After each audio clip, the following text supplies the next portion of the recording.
put the children to bed. It's time for Dan and Aldo to bare their souls.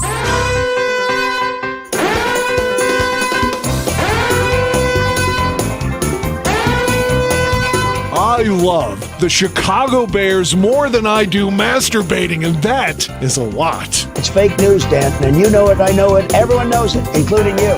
Then, with 3 seconds left, Bob Avellini throws a 30-something yard touchdown pass to Greg Latta, and the Bears win, and I literally shit my pants. I swear to God, I literally did. Jesus Christ, Aldo. Eric Kramer, for me, I love the guy. He's a tragic figure. I mean, he embodies all that is. I'm crying. If they don't run the ball here, I'm going to vomit. I swear to God. Shut the fuck up. Look, I don't mean any disrespect. He just didn't play that well. Not for a guy of his caliber. We don't give a fuck. You know, they won, but I'm going to be miserable all week because they stunk. Nope. I don't really have any recollection of that at all, but I guess perhaps I blacked it all out. He's a fucking idiot. So Dan, tape is the ultimate tool for scouts and for coaches to evaluate players, to detect plays and so forth. And they spend hours looking at tape, right? Why do they so often get shit wrong? Ay, Dios mío. I love the efficiency of bourbon. Ladies and gentlemen, Dan and Aldo.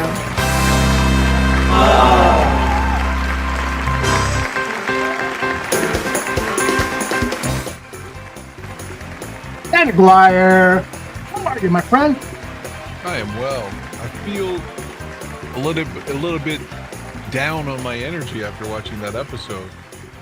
Pulled on the emotions. I guess that's what they were looking for, and NFL film succeeded. It sure fucking did, man. I got to tell you that I was very, very close to crying. I had a lump in my throat. Part of it had to do with the storylines that we're sharing, but I've been doing a lot of work on new opens for Mike North and doing videos for Buffon 55, and it just made me reflect about my relationship with this team. And I know that it's the same with you, and how much we love this team and pull for them to win. And it almost, you know, the players and the GM and the coach were humanized so much during the entire run of Hard Knocks that it made me almost like feel guilty when I say fucking Matt Eberflus, I fucking hate you.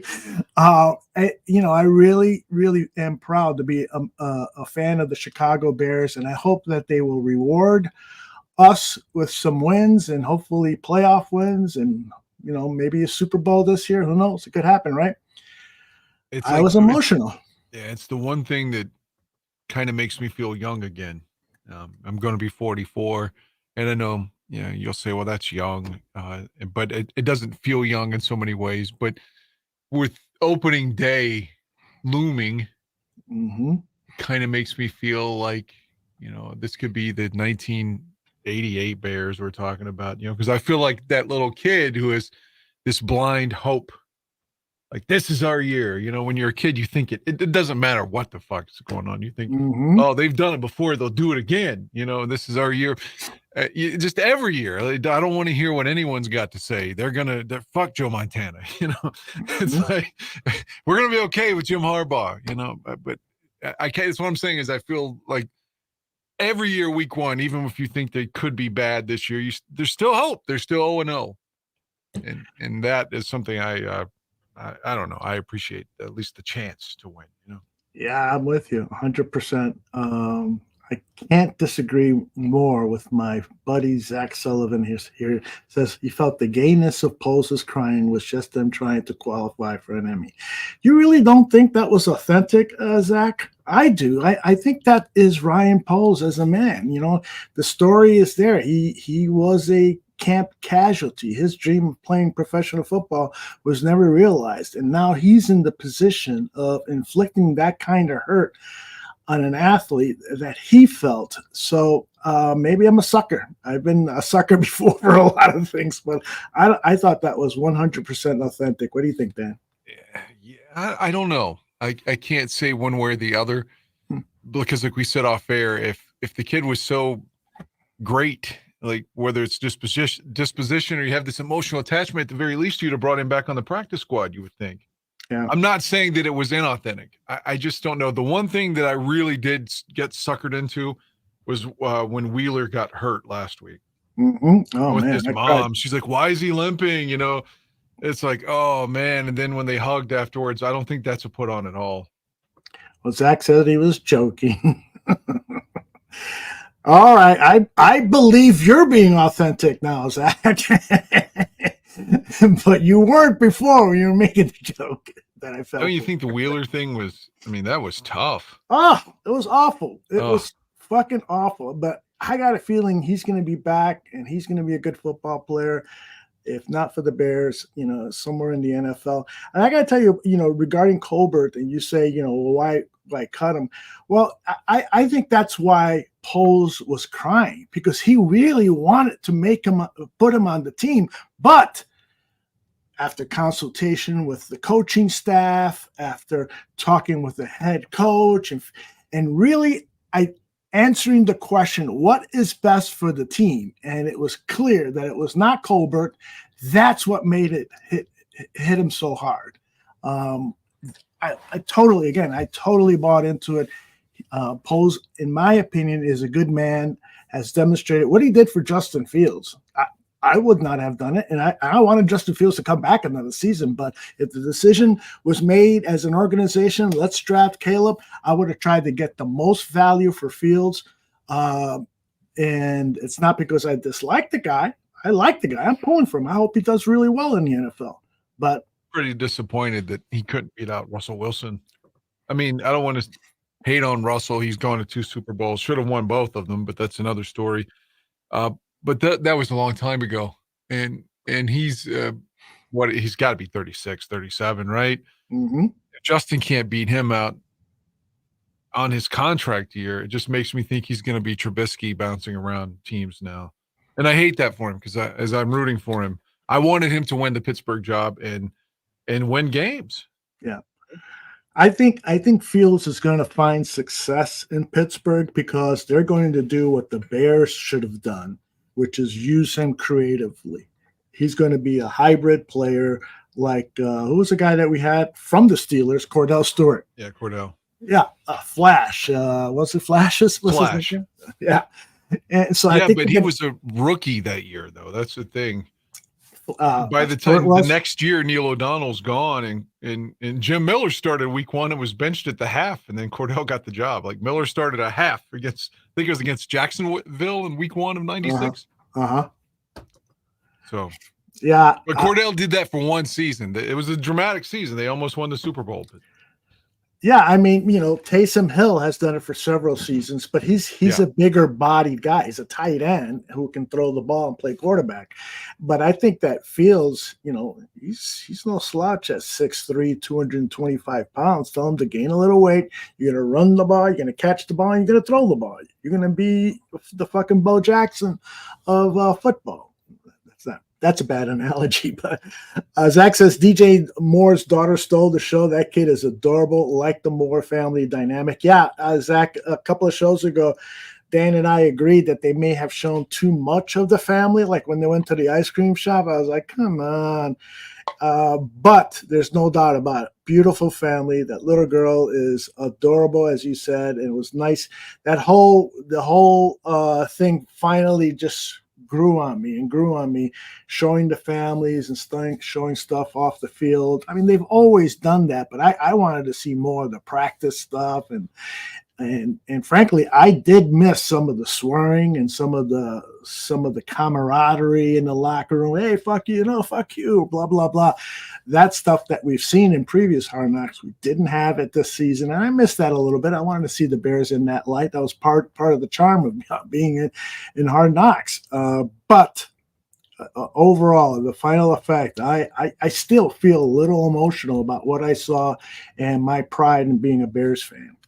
The only thing that I really didn't like I mean, I could have had the cussing too. I'm a degenerate, so of course. But Yes, I you are. really hated the Ferris Bueller stuff last week. I thought that was so scripted and so fake, and they wouldn't have had all those camera shots from outside the building if they didn't know that was going to happen. And to use that fucking awful song from the movie, and the Ferris Bueller thing like made me cringe. I was like, I hope my wife doesn't see this. You know? Did she watch tonight's episode? She's at work. She didn't see it tonight, but she'll probably watch. She watched all the others, and it took a while to get around to seeing last week's. But I was again cringing when she eventually saw the Ferris Bueller stuff. Oh god, I thought that was just so awful. Bruja says that he didn't watch any other Hard Knocks. Never had a reason to. I haven't either. I haven't really? I watched one episode with John Gruden when he was like saying something like knuckle down or some shit. I don't know. I watched one episode with the Raiders. That's all I've ever watched. Wow. I haven't, I've missed a couple in the last few seasons because it was getting a little tiresome not seeing the Bears.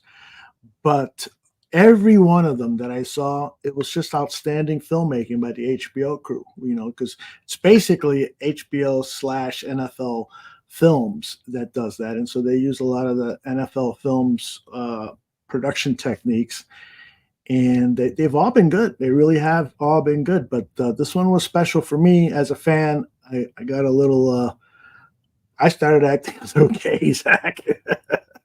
Thought it was disrespectful that Poles had to go take a shit. He did go to the restroom or something, didn't he? He was crying, so he went to get tissue or something. But he was in there a long time, so maybe he did have to take a shit. Yeah, the kid's about to get cut. He's like, man, he's looking around. He's like, I know I'm about to get cut. Is he taking a shit? He's wondering, where are my fucking round things? Because I feel a bad vibe. Smell a bad vibe. One thing I wish they would have shown is the process of the 2 trades that he made. Yeah. That really wasn't. I think Eberflus said, welcome to 2 dudes. I'm sure that was the guys from the trades. But I'd like to have seen them behind the scenes on how or why that was coming about. Like, why are we making this trade? Well, let's hear Ryan Poles tell us. Yeah, that I agree with that. And we learned from an interview George McCaskey did, I think it was with the Chicago Sun-Times, that he has been responsible for the final edit. And so he has been responsible for, the removing of all the swearing, basically building that brand for the Chicago Bears through the eyes of NFL films. And I don't have a problem with that. Every other team has had final cut rules. They haven't let NFL films go in there and dictate. So I'm fine with that. Probably told Kevin Warren, you're going to go out there and put Hallis over for us right now. Talk about the old man right now if you want to keep your damn job. That's right. He's probably in the room when they were filming Warren at his desk. And it was McCaskey that said, all right, look over at my grandfather's picture. And I go back to where he's directing. Flex says, seems like there are a bunch of good guys at Alice Hall. Can we see them actually be competitive and win games now? We've been watching them suck for too long now. Yeah, Flex, make sure you tune into Buffon 55, because that's really going to be the theme of the entire show. I was working with the folks over at Buffon 55, and they're really going to look at all of the imperfections with the team. Like, I'll give you an example, Dan. I want to get your opinion.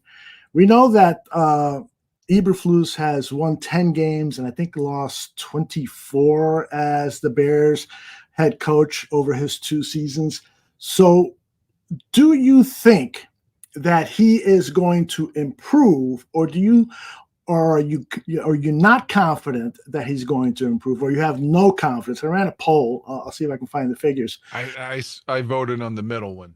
Okay, so you still have a little bit of doubt, but you have some confidence that he can turn it around now that he's got a competent roster. Yeah, watching Hard Knocks again last season when he was reportedly just staying at Hallis Hall when they were 0 whatever, felt like 0-27. But yeah, the headline after the Bronco meltdown was bullshit on the paper. Mm-hmm. And so everybody wanted him gone, and he survived all that. That takes a lot of character. So it makes me root for him.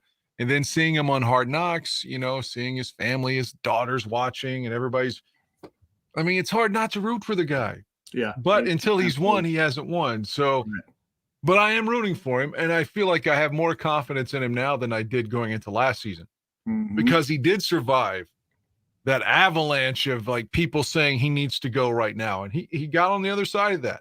Yeah. Maybe it was because of the sweat trade. However he did it. Yes, exactly. So I'm rooting for him. Yeah, I'm rooting for him too. Does he have my full confidence that he can be a Bill Belichick, who are other recent head coaches that have won titles, the guy at LA Rams, Andy Reid and stuff? I'm not sure. I'm not sure. He doesn't strike me as the guy that's going to reach those coaching levels, but if he can change my mind, and I hope he does. I find another reason to hate Kansas City, by the way. I saw an article and I didn't open it. I don't know if it was a joke. I don't give a shit. It just made me growl. Patrick Mahomes says he's listening to Taylor Swift, who's drawing up plays. Oh, God. I mean, I hate this soap opera of Kansas City. I hate Kelsey. I wish he would dump her. I wish he'd go on to fuck a guy on the Jaguars or something and just go the fuck on. Would you like it if Cole Kmet fucked her and she became a Bears fan? No, we don't want her. We don't need her or the circus that she brings. Listen, man, I totally disagree with it. It's funny that you bring that up because I was thinking about that today. As I was working, I had NFL Channel on NFL Network, and they were replaying the 49ers Chiefs Super Bowl from this past January or February. And I started thinking about you and how much you hate Mahomes and Kelsey. You supposedly do now too, right? Let's not be bashful. It's bare their souls. It has to do with political beliefs, but I still don't hate the guy or the team or Travis Kelce or Taylor's. I don't like Kelsey's brother, the Eagle, either. Really? Oh, Jason Kelce? Oh, God. He's got a job on ESPN now because of all of this nonsense. Hey, the guy was, he is a solid entertainer. If you've watched their podcast, the Kelce Brothers, absolutely it's Jason. Not.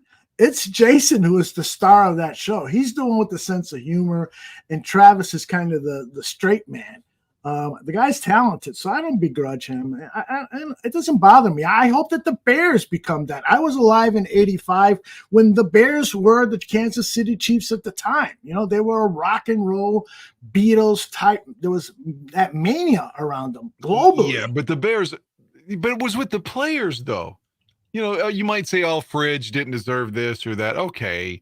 All right. But for the most part, it's Walter, it's Jim McMahon, it's Fridge, that's pop culture. It's not who's a really big star? Michael Jackson, I guess, right? Who's Madonna? Those are your big pop stars in '85. They weren't surrounding the team. It was the team itself, Yeah, I get it, but this Chiefs team is pretty fucking good. They're playing for their third Super Bowl in 3 out of the last 4 years. So they're not winning because of Taylor's. What the fuck is their last name? Taylor Swift. Yeah. I can tell you this real quickly. One of my favorite memories of my dad, because again, my dad died when I was 12, so I don't have a lot of, memories fade. Mm-hmm, sure. But man, did he hate San Francisco. Is that right? So did I. And they, the whole year of 1990, they were talking about three-peat. They won Super Bowl 23 and 24, and they were winning the NFC Championship game. It looked like they're going back to the Super Bowl, and Roger Craig fumbled, and Matt Barr kicked that field goal. And my dad, and this dates the story. Mm-hmm. After it was over and the Giants went to the Super Bowl, he's like, "Let's go rent movies." We were so happy. Like I didn't have to go to school the next day. We rented a bunch of horror movies and stayed up all night because he was so happy that the 49ers didn't get a three-peat. And that's the way I'm going to feel if Kansas City gets put out. Well, I don't mind that, paying tribute to your dad and how he was, So think about the Giants put the Bears out the week before. So Mhm. I'm bitter toward the Giants. I'm like, but when that game kicks off, I fucking hate both of them. But by the time it's over, I was rooting for the Giants because it just felt like San Francisco's going to win. And they Mhm. finally, and then they lost. And who knew at the time Montana was going to be? That was it for him. He got hit by Mhm. Leonard Marshall. And the next time we see him, his one game with San Francisco, and then he's in Kansas City. So it's Yeah. like it ended everything. He got hit in the back, and I hated that team, and I was glad that run was over. Nick is offering you congratulations on getting married. But before that, he posted this as we digress from the Bears talk. He said, Dan, Marilyn Manson still sucks live, but I just saw Alice Cooper and he was great. Why are you such a sucker for Marilyn Manson? Manson is doing really good work right now. I've seen Manson 18 times now. So I've seen him in his prime and where he was struggling and every I've seen him all over the map. He's in great shape now, and his voice is great. He is doing great work. So Is the band pretty much the same? I know they've lost one or two guys. It's not the band from 30 years ago. Okay. You know that show? I never watched it. That Sons of Anarchy. I've never watched it either, but I'm familiar with the show. Okay, Yeah. well, we talked about Maxine and that other one. What was the prequel one called after X? Oh gosh. Polly something, not Polly. It starts with a P. Pearl. Pearl. Right. Well, the right. guy that did the score for both of those films is named Tyler Bates. He's Manson's guitar player. He Mhm. met Manson was on Sons of Anarchy at one point, and that's where he met Tyler Bates. So he does all these like movie scores and TV show scores. He plays the lead guitar, and he's got a lady that plays guitar that's from another band called Code Orange. She's pretty good. Her name's Reba Myers, and the drummer, he's been in and out, Gil Sharon. So the band sounds good. They look good. I've seen Alice Cooper once, like 2011. He was good despite his age at the time. But I believe Manson's doing really good shows right now. Good. Nick says that he saw. Oh, wrong one. He says he saw Marilyn Manson pass out on stage. Jesus. I saw him in 2009 where he was starting to get heavy. And he needed oxygen in between songs. It was like watching Elvis in like 77 or something. Jesus. Yeah, I was in Pittsburgh for that. He didn't look. That's the worst I'd ever seen him. Yeah, he's had some tough years, but looks like he's cleaned up his act. He still wears the makeup, right? Oh yeah. The show is the same. I'm just saying he's a really effective. He had 5 years off for better or for worse, and got in great shape. He's clean. The show's awesome. I'd see it again. Like if he has another tour in the fall, I'm gonna go for sure. Yeah, he's still touring now. And I saw. Yeah, he's finishing out that. He just sold out a big venue. I saw that, and he was the main act. So because he's opened for this band on most of their events. Five Finger Death Punch, and then he's been opening or doing his own headlining shows in between. Mm-hmm. So like last week, for instance, when I saw Smashing Pumpkins, thankfully it was just them because they've been opening for Green Day all across America and filling in with headlining shows. And the Smashing Pumpkins, once again, another great show. 90 minutes, just grade A musicians, man. Well, let's get back to Hard Knocks. There are a few things that I want to talk about. They started the episode with the brain trust of the team looking at the board and talking about how many players they wanted to keep at a certain position, where they were heavy and so forth. And that was a great way to start it because that last week, the Hard Knocks crew was that very emotional week of final cutdowns. And then they went on to talking to some of the players. You know, we got to see, as Dan mentioned earlier, we got to see Ian Wheeler talking about his future and his dreams and his hopes. And that's when I started to get choked up again. I was like, yeah, fuck, they better not do this to me. And then the stuff with Caleb was all work. You know, it's about letting him know how many snaps he was going to get in practice, what to anticipate here and there. It's an interesting dynamic. Just based on body language, what do you think about those Caleb Eberflus interactions? He seems like he's eager to learn. Okay, because he's kind of like this, you know. I thought he'd be a little leaning in, but that doesn't mean anything. He's probably just been that way his entire life. It seems like he's engaging when he talks to me. Yes, that is true. That is true. I don't think he's like big time in the coach and like, I'm going to be here longer than you. You know, I felt like the way Jay Cutler did Ron Turner. I think he respects Flus, and yeah, maybe he was slouching a little bit, but fuck it, who cares, man? I think he's got it, man. But I liked how it ended tonight. Yeah, it was just like him kind of like breathing heavy. Yeah. Like That trying to was center beautiful. himself. And it was just like, that's what we're all doing as Bear fans. Like, well, it's interesting that, you bring that up, and Greg Gabriel and I were talking about this Monday on our last show. Poles said that one of the reasons they were convinced about Caleb is that he had confidence and he wasn't going to get rattled at key times. And I think that may have been an indirect criticism of Justin Fields.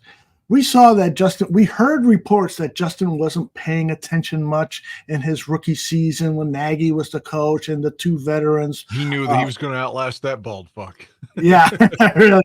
But Foles, said, he was looking at his phone and not paying attention much. And I would try to engage him, and he wouldn't engage. And who was the other veteran there? The redhead, Nick Foles and Andy Dalton. And Andy Dalton, he hasn't said anything nice about Fields. And then, there seems when Nagy finally put Fields in a game, he didn't fucking protect him. He was like, yeah, we were there for that massacre in Cleveland with the 9 sacks. It was like a lot of us thought, is he trying to fucking sabotage this kid because he doesn't like him or something? That's run through my mind a lot. Bottom line, what I'm trying to get at is that Caleb Williams, there isn't that feeling at all. It's like everybody is buying into him. Everybody thinks that this guy is going to be a great quarterback. Everybody likes his leadership skills. Everybody likes how he interacts with fans. Everybody likes everything about him. Everything. It's a fucking great to have a quarterback like that finally. And at least now, before he's throwing an NFL pass, there's a lot of confidence, and I feel really fucking good about this guy, just like you said about him. He's just got to stay healthy, have some luck, and win some games. Yep, win some games. That's all. That's what it's all about. The practice footage was outstanding. When they showed the relationships between veteran and young guy, I love that. Montez teaching Austin Booker those fucking moves, it's like fucking karate. Yeah. And Jalen Johnson and Rome Odunze, Torrey Taylor learning how to catch those snaps and stuff. That motherfucker, Torrey Taylor, I think a big part of why, if the Bears go to the playoffs this season, have a successful season, I think he's going to be a big part of it. Do you agree with that? Yes, I can't even think of the other kid's name, and we're trying to be positive here. The guy we had the last 2 years was a terrible punter. Trent Gill, awful.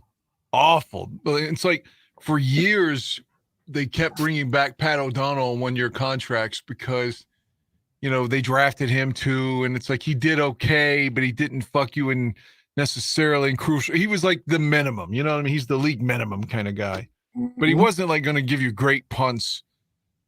But the last guy just couldn't do it. Yeah, he totally just couldn't do it. Yeah, so I'm excited. We go way back to Todd Sauerbrunn when the Bears took him in the 2nd round. The idea was he'll have the coffin corner. It'll be cold at Soldier Field. The other teams will have to start like at the 2 or 3, and it didn't work out. He ended up being a good punter elsewhere. For whatever reason, he couldn't master the game at Soldier Field. Let's hope that the Australian kid can. Because it would be a great asset. Remember when the Rams beat us a few years in the Super Bowl, that Heckler guy, you'd have the Rams backed up and he would launch like a 72-yard punt and just completely flip the field. Absolutely.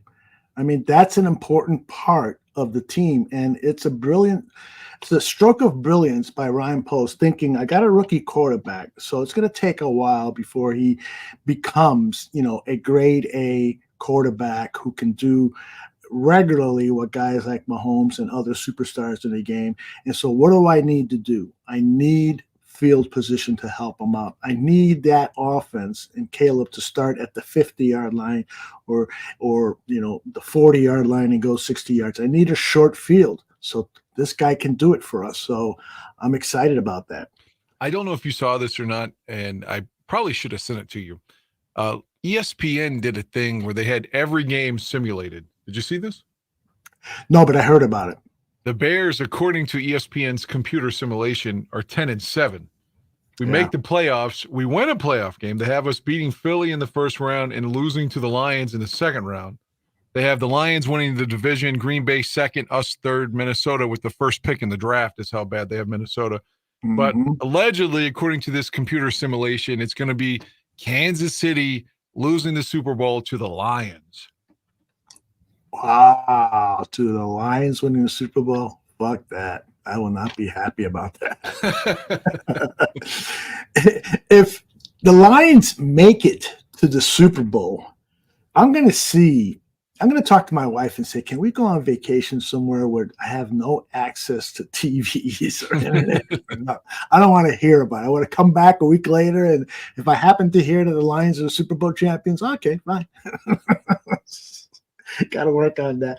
The Velus Jones sequences, when they're talking about him in that initial meeting regarding cutdowns, and then when the running back coach is talking to Velus, I fucking love that because I still believe in this guy. I still fucking believe. But don't they have him listed as a wide receiver on the roster? They do, but that doesn't mean shit. He's going to be a running back. He is going to be a running. He's going to be a gadget guy. He's going to be Tariq Cohen. Tariq, would take 6 handoffs and catch 3-4 passes and play a little special teams. But what I like about Velus is that when they were talking about Velus as the gunner, that is so fucking true. Because I went back and looked at special teams tape, and there he was, fucking number 12, getting his fucking ass in there to try to make tackles, rushing downfield and forcing the ball carrier to make a move he shouldn't have made. And so this guy, his value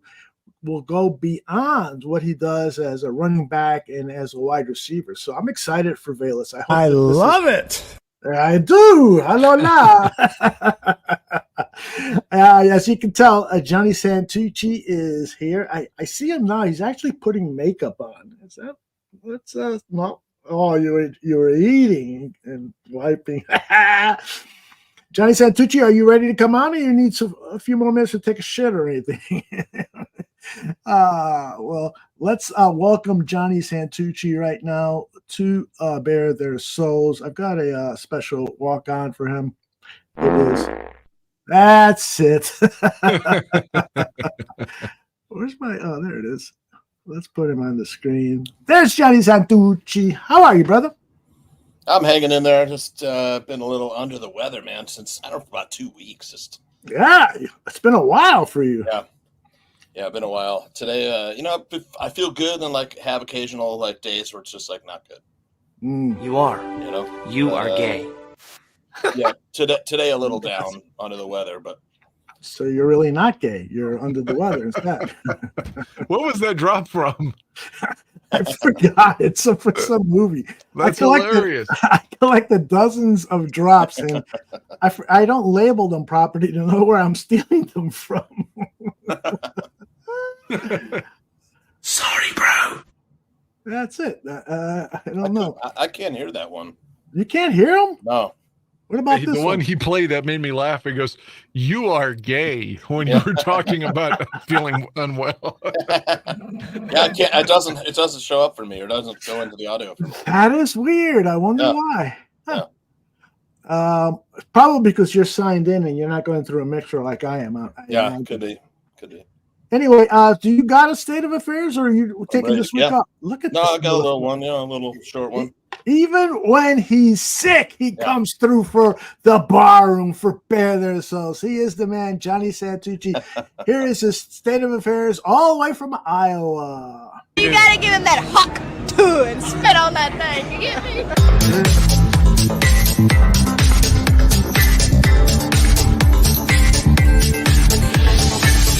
Go get them, Tooch. Go get them. All right, Bears State of Affairs, Hard Knocks preseason, week 5. What's happening, Barflies? Well, the 2024 NFL season kicks off on Thursday The Bears are about to embark on the inaugural season of the Caleb Williams era. And today we got the final episode of Hard Knocks preseason with the Chicago Bears. Man, episode 5 was all about the cut downs. Yeah, it was kind of interesting seeing a management coaching meeting to discuss the players. The coaches fighting for their players. That was great. Eberflus gave a speech before cut downs and stuff, emotional.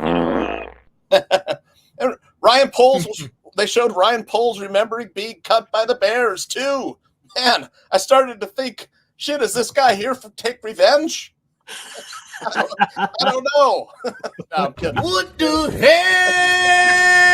Oh my God! No.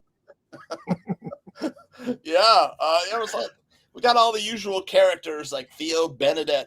He was trying to convince Amagaji that football was invented in Canada. That was priceless. Yeah. Man. Fake news. Yeah. We also visited with Ian Wheeler, who's rehabbing his torn ACL, and his story. He's really close to his mom. Well, was that him getting ready to bring home all of his dirty laundry for his mom to do? Ay, Dios mío. I know, Heidi. Can you believe it? Right? He's like, Mom, I got a lot of dirty laundry. Shit. The poor lady's gonna be scrubbing shoulder pads. Yeah. Yeah, I really came to appreciate the Hard Knocks. Matt Eberflus's one-on-one meetings with Caleb.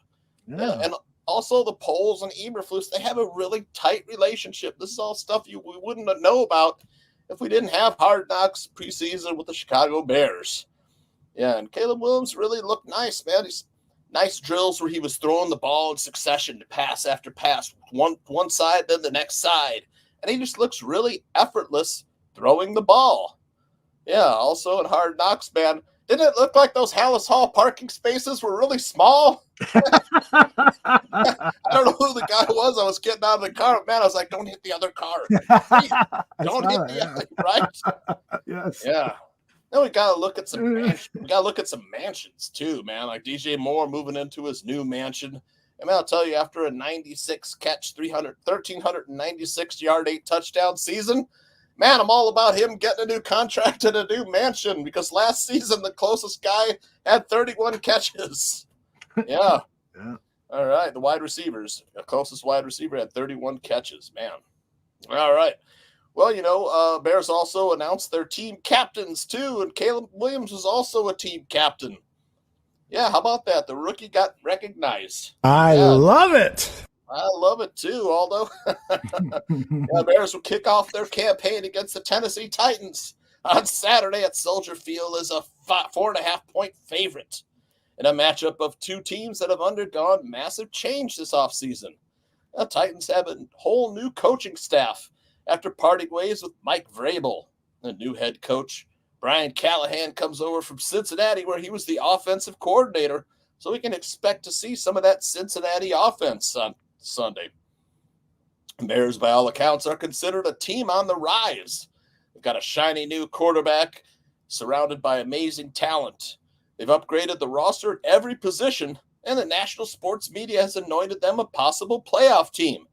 In fact, Seth Walder of ESPN simulated the 2024 season and has the Bears making the playoffs, Aldo. I never thought about it that way. Thank you. Not only did Walder have the Bears finishing the 2024 season with a 10-7 record, he's got the Bears defeating the Eagles during Wild Card Weekend.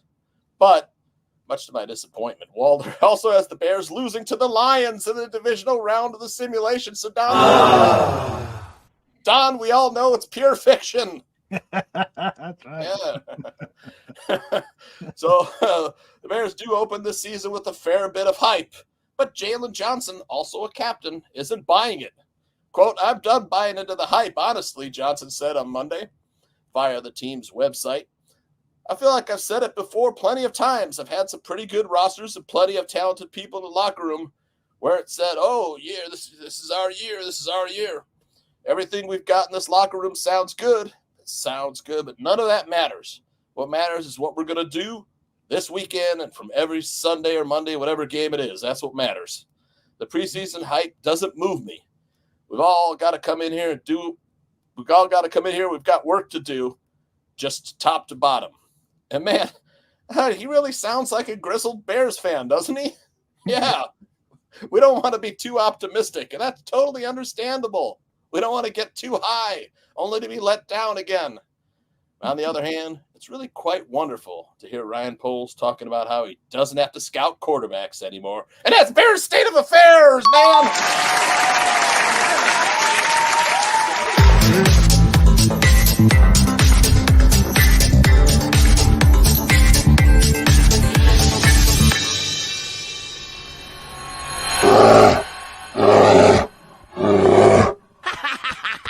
That was great. That was great. They also showed Adrian Colbert on his bike again. As he waved goodbye. He waved goodbye on his bike, man. I was like, don't get hit by a car, bro. That's right. Keep your eyes on the road, too. Don't look at the camera. Right, Danny?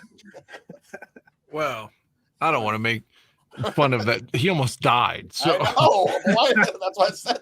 Then they showed him riding a bike, Dan. Yeah, Hard Knocks producer's like, hey, do you mind riding your bike again for another episode? He goes, I'd rather drive my car. I drive a Volvo now. But no. They're like, well, Colbert, man, you know it's illegal to drive a car barefoot. Yeah. Yeah, that dude was barefooted in Poles' office. He really is. He doesn't like wearing shoes, man. No. That was really well done, Tooch. And let me add that there was one other thing that I really dug. DJ Moore, was it the DJ Moore scene towards the end? What happened with DJ Moore at the end? I'm forgetting. Yeah, he had announced that his wife is pregnant with another child. Oh, yes. Yeah, they moved into a new house, you know, in the probably North Shore somewhere. Yeah, Eberflus got some nice lakefront property, man. That house is huge. It looks like it's looking out on Lake Michigan too, man. Yep. It's got to be, like a country club. Hope he has an EpiPen if he's allergic to those bees. Yeah, Matt. Who'd have thunk Matt Eberflus, beekeeper? Right? Well, that movie. There's a movie called The Beekeeper. I talked about it last week that I saw. It was a good action film. I thought about that too when I was watching the scene. I was like, "Oh, Eberflus is a secret agent." Although when Colbert was riding off into the sunset on his bike, you were thinking about my joke. No. No. Like I showed him on his goddamn bike again. Hey, Fart Man is here. He says, Howard Stern is my hero. Every time he hears a fart, he thinks of Howard Stern. That's funny. That's Dan's hero, too. That's Dan's hero, too. Thank you, Cliff. Mm-hmm. All right. So one guys want to talk about Sunday's game with the Titans? Why don't I start with you, Dan? What are your expectations? This is a must win. Right? You got to win this game. Yeah, I agree. And I hate to keep rehashing what I've said the last few weeks. Well, not last week because I wasn't here, but for the most part, I keep referencing that game 10 years ago with the Bills. You know, the Bears came off of that. They lost that game to the Packers. Should have won the division. The Randall Cobb play, and you're like, all right, this year, this is the year. This is finally the year. And they start out with the Bills, and they're like, oh, the Bills are awful. They're going to win at least week 1, right? And the Bills beat us in overtime.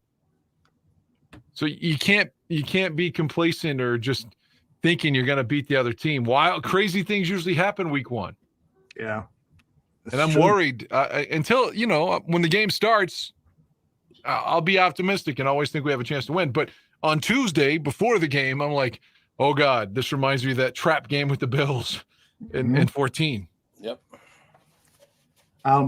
What other opening day games, Dan, do you recall that were disappointing? Oh, God. Disappointing opening. How about 2015 against the Packers, John Fox's debut? How about Matt Nagy's debut in 2018 when the Bears had that big lead at the half and lose it on Sunday Night Football on Khalil Mack's debut? Mm-hmm. God, where else could we go? Opening day losses. Just give me a second. See, Alyssa Barbieri wrote about this recently. 2010 versus the Lions. That was actually a win for the Bears. We won that game. That's the Calvin Johnson play. that happened to us in 04 that no one else remembers when Bernard Berrien got the same thing happen here where they took the touchdown away from us. So I felt like the Lions got what they deserved that day, and fuck them. But yeah, opening day, like I actually opening day I have more fun, positive memories. Okay, share some with us. Okay, how about 96 Monday Night Football, the reigning champion Cowboys coming to Soldier Field and get their asses kicked. Remember that? Emmitt Smith goes to the hospital after the game. How about 1988, the first, like, it's like most of the team's gone now. Willie Gault's gone and Wilbur Marshall's gone and Walter's retired. It's the first game with grass at Soldier Field, and Dan Marino's coming in, and the Bears just blow them out. Yeah. Jim McMahon, 88. 88. Jesus Christ. The 92, a great one. All right, so the Lions beat us, if you recall, the Mike Utley year. They go to the championship game, and they beat us on Thanksgiving, which basically is the reason that we ended up losing the division that year. But they gone all the way to the NFC Championship game. So now opening day 92, the Lions at Chicago. It comes down to 4th and goal from like the 5 with like 10 seconds to go. Harbaugh to Waddle, touchdown, Bears win it. And Waddle had like 3 drops in the game, and I think the only catch he had was the game winner. Wow. That was a good one. How about when they beat Warren Moon and the Vikings in 95 at Soldier Field? We had beaten them in the playoff game the year before. They had like sworn revenge, and the Bears still beat them. Aldo and I are trying to access these brain cells right now. No shit, man. It's amazing. The data might not be available. The one that I really liked was that 2002 game. It was one of the only memories of 02 that was good at Champaign. Mm-hmm. And the Vikings, man, they were loaded. You know, Randy Moss and Chris Carter, and they had Dante Culpepper hadn't gotten hurt yet. He could run, he could throw. He was a stud, man, if he hadn't got hurt. Yeah. But as fate would have it, Mike Brown with the big interception, and the Bears got the ball back, and Jim Miller threw a touchdown to David Terrell to win the game. And I'm like, see, 2001 was not a fluke. 01's not a fluke. We're gonna win. We're going to win today. Oh, that's a bad one. 2003, Chicago at San Francisco, Cordell Stewart's debut, 49-7, I think, was the final. San Francisco won, if you don't remember. Oh, yes, of course. Yep. God. I remember that one. My most memorable home opener was 1985. I worked with a woman who's had an extra ticket, and she asked me if I wanted to go to the game. I said, hell yeah. That was against the Bengals, and they won 38-21 or something like that. And, it was the start of an incredible season. I was amazed that the Bears allowed 3-4 touchdowns in that game. Because they came into the season already with the reputation of having a great defense. But, that was they finally settled in, of course, to have that great 85 Bears defense. But that opening day win with the Bears offense, with help from the defense, really scored 38 points, and that was a winner. And I had great seats for that game. So that one is embedded in my memory. If I correct you on one thing, will you think I'm an asshole? No, not at all. Of course not. It was against Tampa Bay.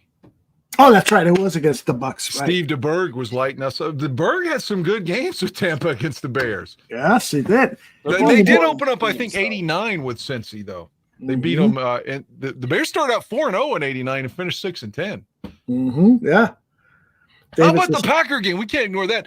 06, Devin Hester, first game, returns a punt for a touchdown. Rex, we beat them 26-0 at Lambeau.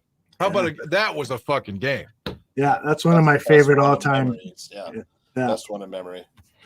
One of my all-time favorite Bears-Packers game, and Jesus, that one and the one where John Fox took the team up to Lambeau on Monday night, Thanksgiving, yes, and then the one in 2018 where we clinched the NFC North. Those are the only 3 Bears victories over the Packers that I can think of that they won this fucking decade. Of course, there are more, but man, those how about when really Vince Evans beat them 61-7? Yes, I'll never forget that. The old Soldier Field with a fucking ugly ass scoreboard. I'll never forget that score being up there. Really fucking nice. And yeah, that was Vince Evans, one of my favorite all time Bears. Should have been a great one. Yeah. Ahead of his time, for sure. Yep, definitely. Why is Zach saying that you're an asshole?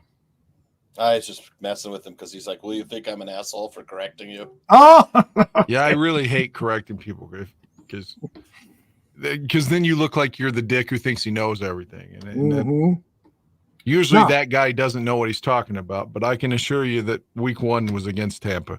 They opened up 84 and 85 with Tampa. I know not to, I learn a lot from you, Dan, so I'm never going to be fucking, pissed off when you. I got one more memory for you then. What about opening night 87? If you've forgotten this one, you should go and find it on YouTube if you haven't watched it since then. The reigning defending Super Bowl champion New York Giants come to Soldier Field, and they beat the living shit out of Phil Simms again. And Tom's Zach's playing because McMahon's still hurt. The Bears just riddled the Giants that night, and it looked like there's no way the Bears won't win the Super Bowl this year. Like, there's no way. They're back. I think they won by close to 20. But wow. Phil Simms got sacked about 7 or 8 times. And again, that was week 1, Monday night, 87. And the Bears just beat the shit out of the Giants. What do you got, Tooch? You got anything memorable other than the sandwich you just ate? Yeah, exactly. Yeah, the Packers opening day, 26-0. That's one of my favorites. But I was thinking we're talking Titans on Sunday, so I wasn't really. Can I give you one more? I know I'm being a whore on this and taking everybody's time. Please. Opening night, and this ended up not being a good one, but I was talking about this the other day. September the 1st, 1997. 2 days ago, it was 27 years ago. I had Reds tickets that day, and Pete Rose Jr. was in the lineup. So it was going to be this cool thing because he got called up, got to see Pete Rose Jr. I was like, wait a minute. If I go to this game, I'm going to miss some of the fucking Bears-Packers game on Monday night. I was like, so I gave my tickets away. I didn't even go see Pete Jr. Oh. I said, I'm not missing the Bears and Packers on opening night, Monday Night Football. Dedication. And the Bears had an 8-3 lead, and then it was tied 11-11, some weird-ass score, and then we ended up losing, like 38-23 or something. But yeah, I did not go to the Reds game for Pete Jr. because the Bears played Green Bay that night, and we lost, of course. Jeez, that really shows your allegiance to this fucking team. Yeah, I get my brother-in-law at the time, who I really missed at the time. We were really close. I gave him those tickets, and he went still. He and my sister went. Cool. Man, oh, man. What about anybody in the chat have a favorite game? Yeah, David Ekval had one. I had it up there. I just can't find it again. Hold on. Yeah, here we go. Marcus Cooper one, yeah. Yeah, Marcus Cooper returning an interception and throws the ball before crossing the end zone against Atlanta. Mike Glennon's debut, Dan. God. My most vivid memory of Mike Glennon is on that game. I think it was a Thursday night at Green Bay. It was his last start, week 4, and there was a lightning delay or something, but their bad snap hit his knee, and he was completely befuddled. He couldn't see where it went, and that's when Akeem Hicks was like, we've got to make a switch and go to Trubisky. But yeah, Glennon had his one moment. He beat Pittsburgh. Jeez. I actually had to look something up because I vaguely remember that the Bears opened on a Saturday night, the NFL season. And so I did a quick check, and it was in 1970. The Bears traveled to Yankee Stadium to play the New York Giants on their home opener, and they beat the Giants 24-16 in front of 62,900. Bobby Douglas start? Yes, it was a Bobby Douglas start, and I'm trying to get more information on that particular game because, again, this is, I'm really young and I'm falling in love with this team. They're wearing all whites. They're on the road. Their uniforms are getting money. I vaguely remember Cecil Turner running back a kick for a touchdown, but I can't find a box score to verify that. Or if I find it, Pro Football Reference. It probably is. Yeah, I bet you it's on Pro Football Reference. Yeah. Okay, so let me go to Google. You guys sing a song or something. Dan went to a couple concerts since the time we saw him last, I think. Yeah. Tell us. Saw Bush on Monday. Jerry Cantrell. I'm not a big Alice in Chains fan, but that was a good show. And then Smashing Pumpkins, really, again, another great show. It's only the third time I'd ever been in South Carolina, but it was a really cool venue that was surrounded by trees that like you're in a state park, and there was all these awesome things to do around it. There was a baseball field, a basketball court, there was tennis courts. It really felt like you're at a state park. What was that? So I was trying to turn off the sound on my phone. And next Wednesday you're seeing or two on the Wednesdays 18th, September 18th. I got a miss for Corn. I guess it's coming up in 2 weeks if we're going to be on Wednesday. Yeah, indeed. Just to let everybody know, Buffon 55 and Bear Their Souls, we're flipping days. They're after tomorrow night's show. Buffon 55 will occupy the Tuesday slot, and we will be on Wednesday with our show. So mark that on your schedules. The best way to keep on track of stuff is subscribe, people. Subscribe. All right, I found it. It was indeed Pro Football Reference, September 19th, 1970. Pete Gogolak opens the game with a 25-yard field goal. And then when Gogolak kicked to the Bears, Cecil Turner ran it back 95 yards for a touchdown. And the Giants took the lead from a Fran Tarkenton pass to Ron Johnson.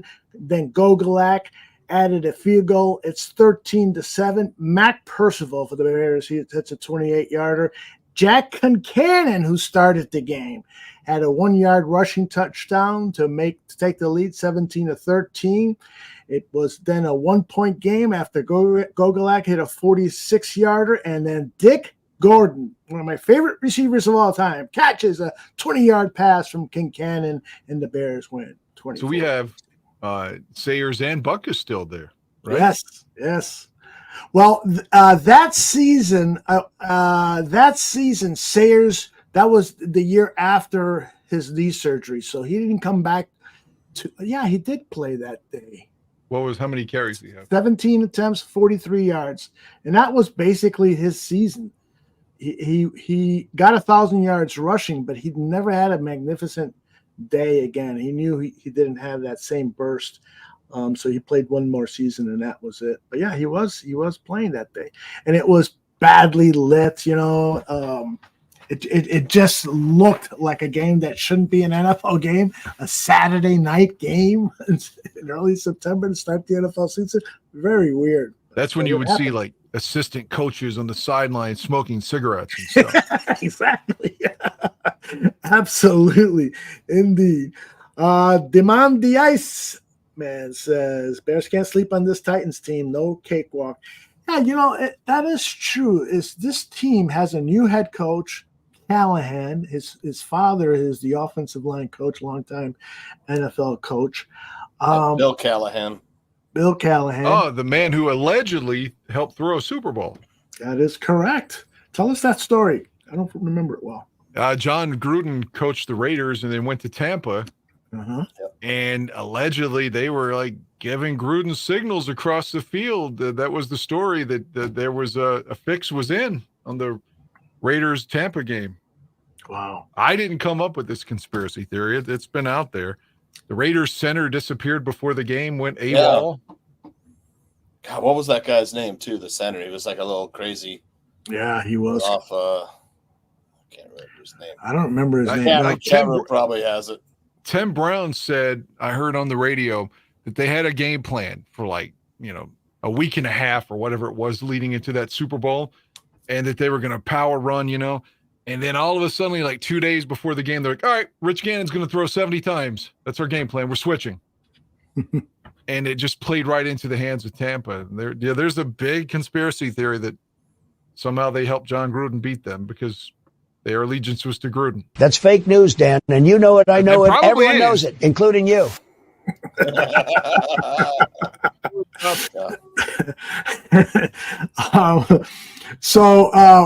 This one of the things I'm concerned about with the Tennessee game is Tajay Spears, that speedy running back. The Bears have always had trouble stopping the run, and last year they certainly got better at it as the season wore on. Yeah. But they were giving up a lot of rushing yards early part of the season. Laz has it right there. Barrett Robbins. Barrett Robbins. Well done, Laz.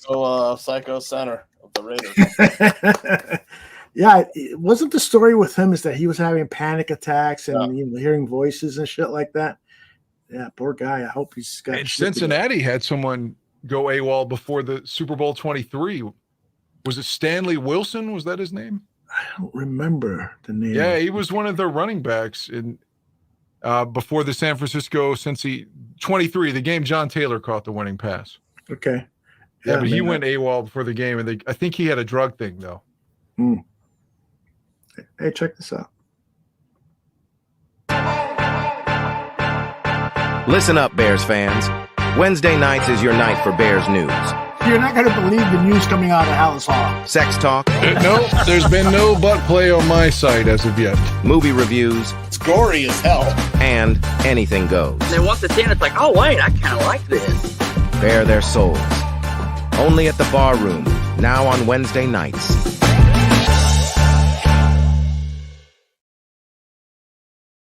I'm watching Tucci's reaction when your wife is going, once it goes in, I kind of like this. He goes like this. You did this. This is what you did. Yeah. Oh, I love it. She should be a regular on the show. Yeah, she got to check in once in a while with us, Dan. Absolutely, man. So we're all for it. Yep. The Titans, though, man, I'm a little worried about the game, man. This is like someone in the chat room says, an underrated defense, and it really is, man. They have they signed two really good cornerbacks in the offseason. L'Jarius Sneed, who was a star on the Chiefs, and Chidobe Owozie. Aldo, don't try to pronounce it. So I mean, they have two elite cornerbacks. It's going to make it tough on Caleb Williams in his debut. Those guys are going to be having good coverage on the top Bears wide receivers. So it's an underrated secondary. It's an underrated defense, and the Bears have a good defense. And we also have a good second. I'm not expecting a lot of points in this game. That's why I like the under 45.5 points scored for this game. What's the weather like? Probably beyond that. I think it's supposed to be nice. Like Greg Grabo broke it down. It was like 70s Good. on Sunday, 71 or something like that. It'll be nice. Mm-hmm. Greg better get YouTube TV if he's going to watch. I saw he's ranting on DirecTV. Yeah. Oh my God, is he ever?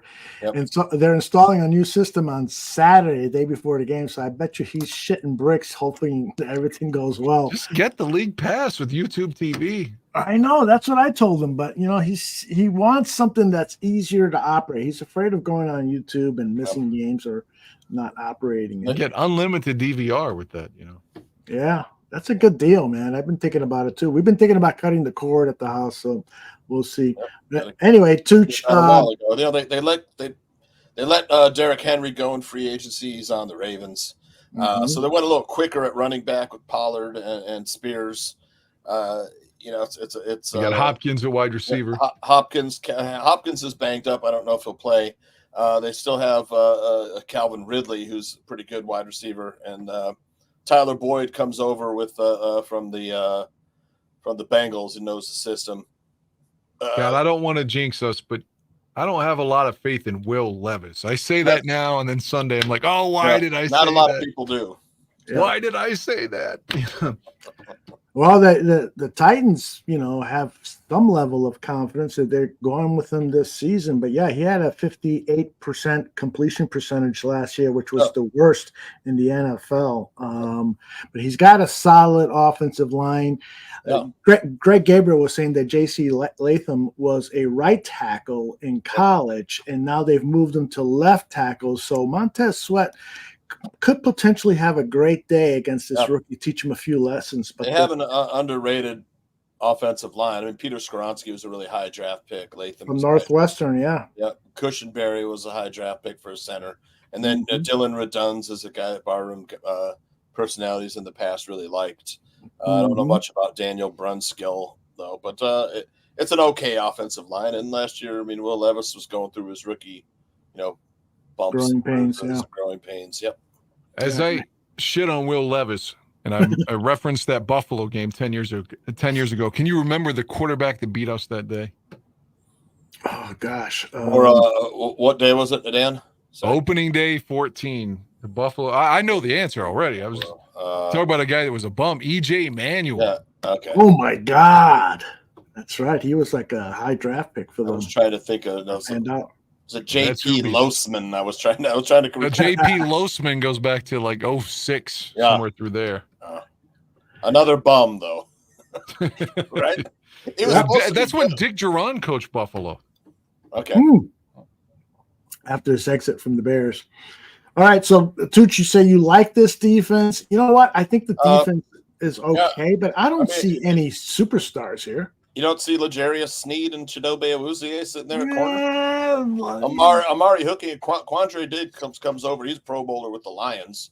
Yeah, I guess they have a good secondary. I don't know how good they're. I mean, Jeffrey Simmons is a beast too. He's on that defensive tackle. Devondre Sweat's a gigantic nose tackle. He's like 360 pounds. I don't know much about the ends. I know they have Harold Landry over there. Arden Key. Those guys are kind of middling pass rushers. But I mean, the secondary, it's a good secondary, man. But all 1 through 5 up there, and nickelback through safety. Wow. So now you're starting to make me nervous, you motherfucker. L'Jarius Sneed's one of the best corners in the NFL. He was last season with the Chiefs, yeah. I don't know. I'll put Jalen Johnson up there with any of the best too, though. He's and not that this matters, but I will reference the last because we only play them every 4 years, and the way it's been going the last decade plus, we went in Nashville and they went in Chicago. That's the way it's been going. So let's hope the Bears can snap that. We have to shut down Calvin Ridley with Jalen Johnson should be shadowing Ridley. I would think, that would be the best, and then let the other guys play the other ones. But I would put, if Hopkins isn't playing, I would put Johnson on Ridley and just, let the other guys beat us. Hope the linebackers can contain the two speedy running backs. I know I sound like a pussy. Yeah, Ernest Jones. That's right. Ernest Jones came over from the Rams too. Right, and a great linebacker. I know I sound like a pussy here, but the more and more I learn about the Titans and appreciate the fact that they could beat us Sunday, I want to go like this and say, no, I don't want to hear it. I don't want to hear it. The point is, we don't want to take them lightly. Yeah. The good thing is that the Bears usually prepare well for their opening games. Yeah. Whether it was Nagy or Eberflus, that is true. They usually prepare pretty well. Remember we beat San Francisco in the rain 2 years ago. Yep. Yeah. So they were well prepared for that game. Too bad they were not prepared for the Packers last year on opening day when I was there. Yeah, Cliff makes a good point. When was the last time we were favored in our opener? I mean, we had to have been a dog versus the Niners. Oh, for sure. Yeah. For sure. We were probably favored in that Buffalo game that we lost 10 years ago. Yeah. Exactly. Yeah. 100%. What a fuck. And God, who was it? It's that fucking white safety that Conti that got stiff-armed in overtime and it just got ran over that led to Buffalo winning. God, I hated Chris Conti. Yeah, me too. That guy that went after the wide receiver in San Francisco, I told you, go after Chris Conti. I'm joking. Now, D. Starren says Landry had 10 sacks last year. I don't know if that's true. I know he struggled with some injury problems. Let me check on that because I frankly would be surprised. He's a good. I wanted to draft him. Remember, I wanted to draft him over what was that wide receiver, Anthony Miller. Yeah. I was like, can we have Harold Landry instead of Anthony? I was standing on the table. I want Harold Landry. Anthony Miller. Everyone said was Steve Smith. Oh, they were like, oh, Anthony Miller he's a for sure. Like Danny Shimon was telling me, you don't like Anthony Miller? I was like, not really. Small, and 10.5 sacks last season, sacks, right? And 12 the season before that. So yeah, so we gotta watch out for. This is gonna be Nate Davis's revenge game. He's gonna be pancaking people. Former Titan. Yeah, that's usually not the way it happens. It happens the other way around, right? Get that bulletin board material there, Demond. Yeah. Well, it was interesting that both Poles and Eberflus in separate press conferences said pretty much the same thing about Caleb Williams. We want him to play on time. We want him to get the ball to his playmakers, let them make the plays. And then in critical parts of the game, we want him to turn on the X factor, the things that he can do, which is move around in a pocket, create time for himself, find the receivers downfield who, are doing the scramble drill and stuff like that. So they're hoping to see that on a limited basis, but for the most part, they're going to be running. They're going to throw me short passes. They're going to be a very conservative offense unless they're bullshitting us. But that's what they were saying about Caleb, not only for this upcoming game, but for his rookie season. So it's going to be interesting to see how he's deployed.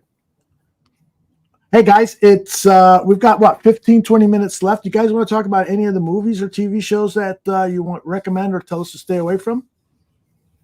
Sure. Yep. All right. Dan Aguirre, you asked me if I saw Long Legs. I'm going to ask Johnny Santucci. Yeah, Did you see it? Yeah. All right, all three of us have seen it. Oh, good, yeah.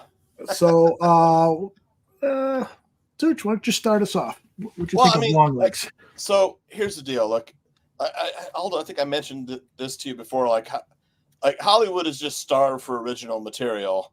So yes, I mean, when you get like an original story, and I'll talk about my next movie that I saw as well. Mm-hmm. But I mean, first of all, I love the retro feel of Long Legs. That kind of like throwback to the '80s slashers. Where it's like you could tell it was shot on film. On real celluloid. And I liked the story. It was pretty scary. And Nicolas Cage was fantastic. Oh my God! I thought Nicolas Cage reminded me of the villain from Poltergeist 2, like that evil Southern preacher. Oh yeah. Yep. That's who he reminded me of. Yeah. Like I forget that dude's name on Poltergeist 2, but that's who he reminded me of. And I thought the twist was fairly decent at the end. So I enjoyed it. What about you, Dan?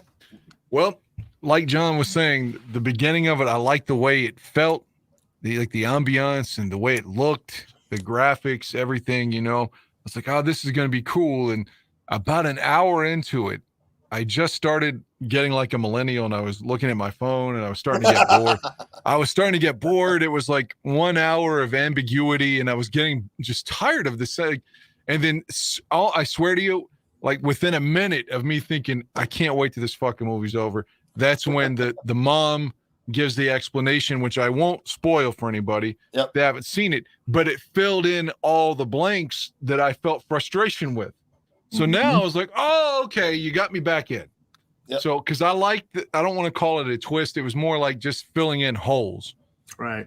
And I thought that brought me back in, and I liked it. Had they not done that, I was getting tired of the same old shit for an hour. Yeah.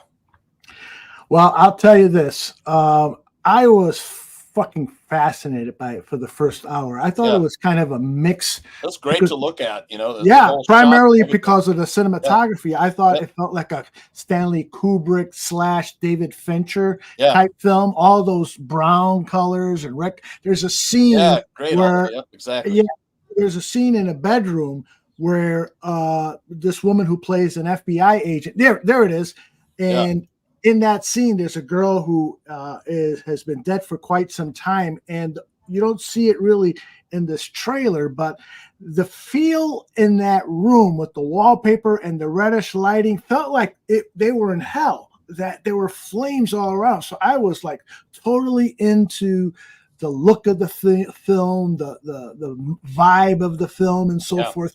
I agree with Dan that sort of towards the middle, it started to lag a little bit for me from a storytelling standpoint, but it then reclaimed itself and really becomes like a David Fincher type murder mystery. Almost felt a little bit like what was the one with Brad Pitt and Seven? Seven. Yep. That was David Fincher. Yep. Yeah. So I really highly recommend it. It's a young filmmaker. I can't wait to see more of his stuff. And you're right, Tooch. Hollywood is looking for new stuff, but there is no new stuff. Right. You got to borrow. It's like recycled everything, you know. Yeah. Everything's recycled. Let They've me had ask this problem for a long time. I want to ask you all's opinion on a scene that I've asked a couple of people here locally that've watched it because of me. I made them copies of it or whatever. No one has an explanation of this one particular scene. It's midway through the film, and he goes into a store and he talks to a girl, and he says something like "cuckoo," and she's like, "Mom, this weird guy's here again," or whatever. And then it shows him in the car yelling, and it's like, who was the kid he was talking? What was the point of either one of the? I felt both of those should have been cut from the film. He was getting something from the library. It was a library or some kind of like? No, he was at a convenience store Was it a when convenience store? No point to either scene. I just didn't get it. Can somebody tell me where I'm wrong? I mean, I hope I am wrong. I didn't understand who the girl was or what the point of that scene was at all. I thought it was a convenience store. He went in there to purchase something, and he's been in there before.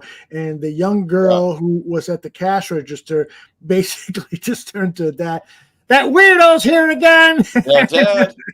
Dad, right? She says, Dad, weirdo's here again. I don't think it meant anything. I think it was just there to kind of add to the mystery of long this legs. Bad guy, this long legs.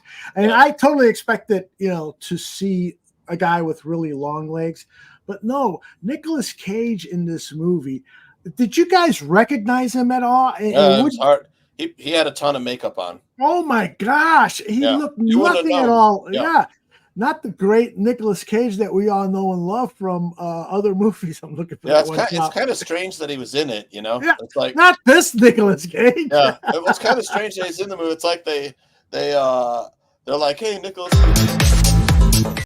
Oops, sorry. He was one of the producers. Yeah. Oh, was he? Okay, so he must be a friends or fan of the filmmaker Osgood Perkins. But it was like kind of like, hey, can you do this movie? It comes in, you get to chew up the scenery for 5-10 minutes. But he wasn't in it all that much, right? It was mostly. No. I bet you he did all his filming. Well, given that the makeup would take so long to apply, because that was a heavy-duty makeup, he was done shooting in less than a week. In my opinion. That movie has exceeded $100 million. Wow! So I wouldn't be surprised if he let's just say I wouldn't be surprised if there's a sequel involving him. I don't want to reveal what happened to him, or prequel, right? But, or a prequel, of course. Yeah, but they usually don't do well in the box office prequels. But go ahead. I would describe it as it's kind of like a Silence of the Lambs. You have this young FBI agent. Yes, that's another one that I felt it was homage to. Yeah, young FBI agent, as you said, young female FBI agent, female FBI agent. So it was a little. But I knew from the beginning. The first scene with the girl and he's saying like I wore my long legs today or whatever. I knew that little girl was going to end up being the agent. Okay. As soon as it started. The one thing I was wrong in, and I'm so glad I wasn't. I don't want to give any spoilers per se, but just giving my theory was wrong. I thought that she was going to be the one, unbeknownst to herself, like unaware that she was the one assisting him somehow. Yeah. When they were like, he's got to have an accomplice. I thought she was going to be the one that was like not aware that somehow she was doing it. And I was so glad that I was wrong, because I would have been disappointed with that. Yeah, I agree. We can't give away anything, because there's a lot of people in the chat who probably haven't seen it. Yeah, but I urge people in the chat to take a look at it. I had to rent it. Did you guys rent it too? I paid $20 to watch it that's on what I paid. Google Play. I have an unlocked Fire Stick, so I watched it for free. You bastard. You pirate arm. It was a great copy too, and it had captions, so I was like all in, Look at that. Yeah, they're getting a little bit better. I did see it in 4K, and it was a beautiful. I really the thing that I loved about the cinematography was the use of wide angle lenses, but you didn't have any of that distorted stuff that you get with those fisheye wide angle. It was just the frame would have one person in the middle, like our female FBI agent, and then tons of space to the left and right, and it really lent to that spooky vibe. I've seen a couple of. Did you guys ever see? What was the name of that movie? It Came From Within, or something like that. It was about a girl who is tormented by a ghost, It came from anyway. But the use of those wide angles like Kubrick used in The Shining, I love that the way it evokes terror and suspense. Can I sub-reference off of that? Please. I watched a terrible movie, the other day, but it did have Joan Collins wearing lingerie, so I was all about that. But it was called The Devil from Within, I think is what it was called. But it was about a killer baby, and it just was so awful. It was like she was a stripper, which again I kind of dug, and some midget that worked at the club wanted to hit it, and then she's like, you're a little guy, leave me the fuck alone, and then fucks the next guy. So the little guy somehow is like mad because he's didn't get any pussy, puts some kind of spell on her and makes the baby possessed by like the devil. So the rest of the movie, the baby's like killing people. It's really terrible. But Joan Collins shows some tit. Joan Collins, and so this is 1970s. 74, 5, 6, somewhere through there. It's one of those that's got an alternate title in the UK and then here. Mm-hmm. If you look up her filmography, it's got a different title. Fear in the Night? Let me look it up. A prep school headmaster's Peter Cushing's wife. No, that can't be it. I will get it. Nobody married to Peter Cushing would be a stripper. Joan Collins was hot, man. Oh, for sure. For fucking sure. And she was still like 40 at the time of the film, too. So I'm still looking for her here it is. Okay, filmography. I'm scrolling. 73, 72. Have you ever, Tooch, have you ever jerked off to Joan Collins? I found it. It's got Donald Pleasance in it too. The English version is called I Don't Want to Be Born. Okay, that's a terrible title. Yeah, here in America it was called The Devil Within Her. That's a better title. Yeah. But I'll send you the link if you want to. Mm-hmm. Yeah, what are you seeing, Tooch? What do you like? Well, I told you already. I saw M. Night Shyamalan's movie, Trap. It's just called Trap. Yeah, I might see that tomorrow. So it's like M. Night Shyamalan is hit or miss. Yes. But he always comes up with great original ideas. So if we're talking Hollywood, being without enough original film, original film ideas. And here comes, M. Night Shyamalan. He's got another original film idea. And this one was pretty darn good. I mean, it still had some throwback to stuff, but I'm not giving anything away because the trailer tells you that Josh Hartnett is the serial killer, and they've set this trap for him at a concert. He's taking his daughter to. He's taking his daughter to the concert because he has like two lives. He's got a family life with 2 kids and a wife, and this other life where he kills people. And he's got So it's a biography on your life, huh? Yeah. And the pop singer whose concert they go to see is like a Taylor Swift type character or Lady Gaga or whatever. But is Travis Kelce in it? No, it's played by M. Night Shyamalan's daughter, who's actually really talented, singing and dancing and playing the piano and stuff. So that was interesting. She's any TNA? No, it's I don't think he ever does have any in his movies. Yeah, I don't think so. Right? Either. No, he doesn't have. That's why he's a failure. Yeah, he doesn't have enough TNA. But but it was good, man. I was telling you the whole thing is like Josh Hartnett usually plays a good guy, so now here he is a bad guy. You're kind of like used to rooting for him as a good guy, and then the story M. Night Shyamalan builds it where like I really want the serial killer to escape because I think he's okay. It's like don't think that because that's totally wrong thinking. But they want you to they want you to root for the fucking serial killer. Yeah, and it's like I hated myself for wanting him to escape. We've been in the age of the anti-hero. Yeah, exactly. So I mean that was the whole thing, but they want you to root for the bad guy. Yeah. That was the original idea. So I mean, kudos to him. I thought it was very well done. Yeah, if you like Unbreakable or any kind of those. Did you guys like Unbreakable? No. I didn't think Dan would. Because I hated Split. It was the one I hated, and Devil. Those and The Sixth Sense. I don't like this M. Night. Whatever the fuck. Yeah, I don't like it. Signs. I liked Signs. I never watched Signs. See, Mel I like Gibson and Joaquin Phoenix. I like him, and the more I watch Unbreakable, Yeah. I've seen it now 3 times, the more I like it and think it's a minor masterpiece. It's a very intriguing storyline. It does have, its own pace, but to me, it's deep. It's about a guy who doesn't know he has superpowers, and it's fascinating. Yep. And his relationship with the man who believes that he has superpowers and becomes convinced that he has superpowers is so fucking strong and riveting. That relationship between those two actors, Bruce Willis and Samuel L. Jackson, is fucking phenomenal.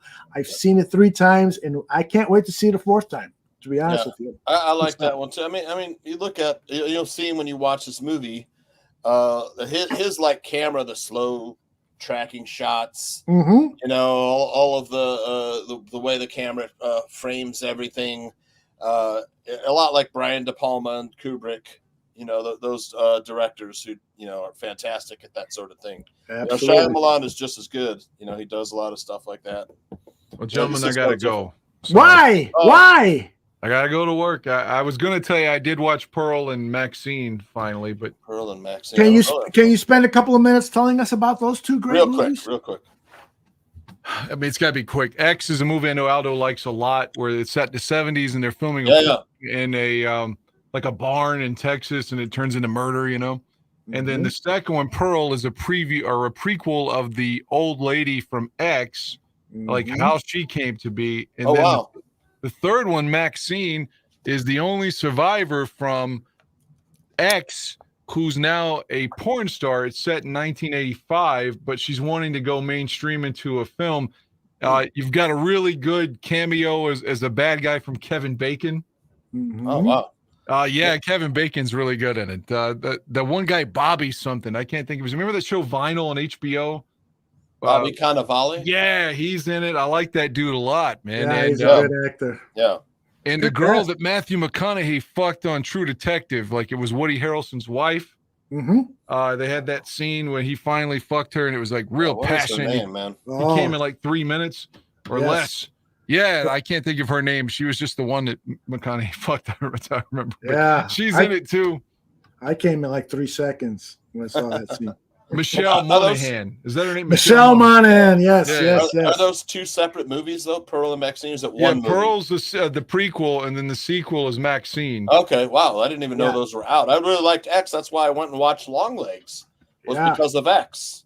Yes. Well, X was in 22. X is from 22. I think Pearl was 23, and Maxine's from 24. I didn't even know those existed. Yeah. So I watched those. I liked Maxine. Pearl was a little slow. I didn't hate it, but I thought X is probably the best of the 3, and then Maxine was really good, and Pearl's the least of the 3. In my opinion.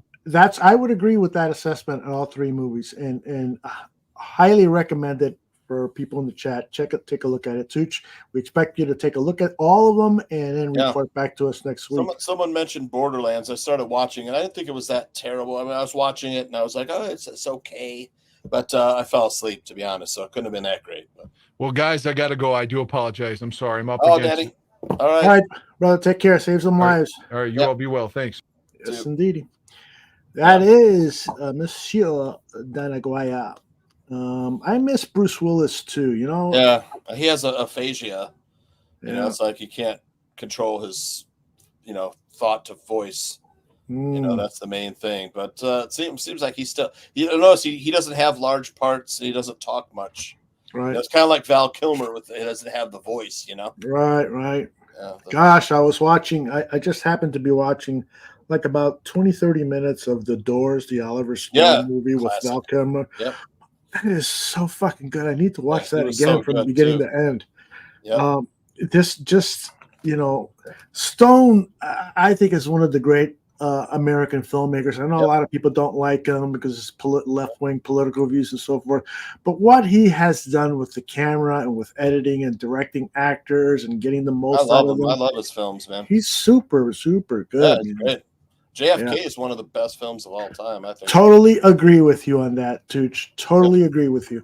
And I know when it came out, it was very controversial, and a lot of people were saying people are going to think this is history. That's wild. I don't really remember the controversy around it. I just remember going to see them. I was oblivious to the controversy, but yeah, because he kind of presented this alternative theory that the CIA was involved in the murder of JFK, and so there were a lot of politicians who said that's dangerous to start showing that. But it's a fact now that they were involved. Yes, I know it's a exactly. fact. Yeah, people don't. A lot of people don't know that. Yeah. Yeah, very true. Very documented now. Yep. Yeah. Blind Date was a classic, says Zach Sullivan, with Bruce Willis and what was her name? The beautiful blonde in that movie. Oh God. Basinger. Kim Basinger. Yep. Kim Basinger. Yep. Yeah. Never really saw it. I saw some scenes in it. Yeah, I mean, there's some classic. I mean, all the Die Hard movies, they made a franchise out of that. Gosh, he was so fucking good in those movies. Yeah. Do you remember the TV show that he did that propelled him to fame? Yeah. God, what was that? It was with Sybil Shepherd. Yep, Sybil Shepherd. Yeah. It was on ABC, and it was called Moonlighting. Moonlighting. Yeah. I rarely saw an episode, but the few times I did, it's great chemistry between the two of them. I mean, the guy is good looking, she's gorgeous and stuff, and there was this sexual tension going on between them. And then I remember it took off. He did his first movie. I remember watching something like Entertainment Tonight or one of those celebrity shows, and there was Bruce Willis and John Travolta at a party somewhere, and they both were saying, yeah, we're never going to do TV again. It's movies from now on and so forth. And it was true for decades. They did only movies, but they've done some TV since then. Has Travolta done Travolta did the O.J. Simpson. He played Shapiro, O.J.'s, and he was pretty good at it. He's played a couple of TV series. Yeah, it's kind of like those. I mean, those movie channels I kind of consider, a step above like TV. Yeah, exactly. Very true. But, what do you think about Mickey Rourke? Zach brings him up. I love Mickey. Man, Sin City was brilliant, and it's just what was his name? God, what was his character's name? I don't remember. But Marv. Marv, oh my God. He was like really ugly. Yeah. The makeup job on him was phenomenal. But he was like, he was like tough as nails. Yeah. He was a great character. That's a movie that I could watch with the volume off and enjoy it as much as with the volume on. And Frank that's not Miller anything and Robert Rodriguez. Yes, two visionary guys. Yeah, that was like something we'd never seen before. Was Sin City? It was like that stylish, like kind of like black and white with splashes of color. Yes, to emphasize the scene. Yes. Beautifully done. Beautiful. What has Robert Rodriguez done lately? I don't know. I think he had one recently. I'd have to look up what he did. Did he? Let me look it up. I saw something recently. I was like, okay, that was Robert Rodriguez. That's why I enjoyed it. Kind of. Yeah, because I wish he would do more things. He produces a lot of movies. I tell you that. I think. Okay, he's become a little like a Hollywood studio mogul. His IMDb, and for those of you who don't know, he rose to fame doing El Mariachi back in 1992. That was great. Struck a friendship with Tarantino and was one of the filmmakers on the Grindhouse series. So the last thing that he's done he's produced a number of things, but the last directing project that he's done, Spy Kids was one of his franchises, though. Yes. Before that, Hypnotic with that. Was that Will Smith in Hypnotic?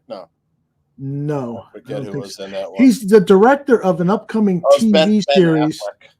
He's the director of an upcoming TV series named El Gato, which looks like that's an intriguing title. So, anyways, Robert Rodriguez, quite the filmmaker. Yeah, he was at Grindhouse with Quentin Tarantino, one half. They each did half of the movie, kind of a short feature. I liked Rodriguez's story better than Tarantino. Yeah, so did I. Yeah. It was Rodriguez was one long gimmick. Yeah. I mean, not Rodriguez, Tarantino. Tarantino was one long gimmick. Stunt driver, Yeah. I mean, it basically was 2 acts, if I remember correctly. It was the act of Kurt Russell trying to pick up somebody at the bar, right? It was 3 acts. It was the girls fucking around and going out to the bar. It was Kurt Russell killing one of those girls. And then the 3rd act was the revenge act, which was the longest, and it was that really exciting stunt scene. But yeah, from a story standpoint, I think Quentin wrote that in about 2 minutes. Rodriguez's story was a parody of science fiction films from the 1970s, and it was just so fucking good. That was classic. Yeah. Oh my God. Planet Terror. Planet Terror, yes, so goddamn good. And then you really need to watch Grindhouse as the double feature that it was intended, because it's got fake previews of movies in the middle, in the middle, in the beginning and in the middle, I think, beginning and middle, yes, and then it has like the film kind of melting in a section. Exactly, like the projectionist left it on too long. Oh my gosh! I mean, you're that age where you could appreciate that stuff. What projectionist? Yeah. Did you ever go to a movie theater when you were a kid where you knew you were going to meet a rat or the Portage. the Portage. Oh my gosh. Yeah, on Milwaukee Avenue. Yeah, Milwaukee Avenue. There was a great news shop over there in that area too. Oh yes, on Harlem, Cicero. Yep. Cicero around the Portage. I got all my porn magazines there, man. They had like every magazine, every newspaper. It was great. I forget the name of it. It was like News of the World or something like that. Something like that. Yeah. And then down the street from the Portage was Mr. Steer. It was like a kind of like a family steakhouse. Oh, yes. You get a cheap steak there. Oh, my gosh. The toughest fucking steak you've ever chewed, man. That was like walking distance from where I lived in Chicago, all those Portage. Oh, you lived there, huh? Man, I probably ran into you a couple of times. There was a place called Bocce Pizzeria. They used to have the slices that were massive. Oh, yes. Are you sure it's Bocce's or was it Bacino's? Maybe there was a Bocce's. But I think it was Bocce was the pizza, but Bacino's had sandwiches. They were grinders. Okay, yes. There was one in like Morton Grove or Glenview. Okay. Amazing sandwiches. I used to get a giant one. I'll be like, I could eat half of it tomorrow. I'll be like, no, I'd eat the whole thing. I was like, I can't stop eating it. It's like, you think you're going to save it, and you're like, shit, how did I eat that whole thing, man? Indeed. It's awesome, man. I love it. Yep. Swanky's in the chat room. Oh, see, Swanky. I wonder if Swanky heard our Joan Collins talk. I was thinking of him. I was like, that was a MILF he would really appreciate. Absolutely. Right? Swanky would appreciate any MILF, I bet. Yeah. He hasn't changed. I don't know how he feels about Austin Reed's mom. She's pretty hot, man. I was like, awesome. Yep. Well, okay, I'm going to pull the plug. I got a busy day tomorrow. I know you got one too, as you do every day. Are you happy with your fantasy team? I know Barflies I might have seen the fantasy draft we had on Saturday night. Yeah, I'd like to talk about that more. Really good job, Yeah, I got lucky, man. I got DJ or CD Lamb with my first pick of the first round, and that set the stage for some nice picks. The back half of my roster, I'm not too crazy about, but nonetheless. Yeah, I have to go back and look. I don't remember because I got 3 teams, so I'm getting confused with where CD Lamb is. Breece Hall with my first pick. And that was what, 6 or 7? So I had 6. Okay. And then it's all right. My team's okay. Mm-hmm. It didn't go quite the way I wanted it to go, but I've got some okay players. Well, one of the things, and I've played with you or against you 2-3 years now. One of the things that you're really great at is the waiver wire. You pay strict attention to it. You know that's the key to winning. Because you can make. I almost don't mind losing my first couple of weeks so I can make those first claims in the waiver wire. That's the only times I've won big money championships was because I started with poorly losing games and was able to get a great quarterback. Back in the day, I picked up Kurt Warner, his first season. Wow, yeah. On waivers. Yeah, he lit it up, man. The Rams lit it up too. Yeah, exactly. last year, people who were good on the waiver wire, they ended up picking up Kyron Williams, who ended up being a top scorer. Yes, in Joe fantasy Mandel. Yeah. last year. I had him in another league. I picked him up. And, never looked back after that. But yeah. See, and that's why you're so fucking good. I didn't hear about him until he was fucking beating me in fantasy. Yeah. Yep. by you. Yeah, it's tough. I don't. This year, I think there's a few out there. I mean, Chase Brown on the Bengals could be pretty good running back. I don't like him so much because I saw him in the Senior Bowl, and man, that guy is short. He's fast.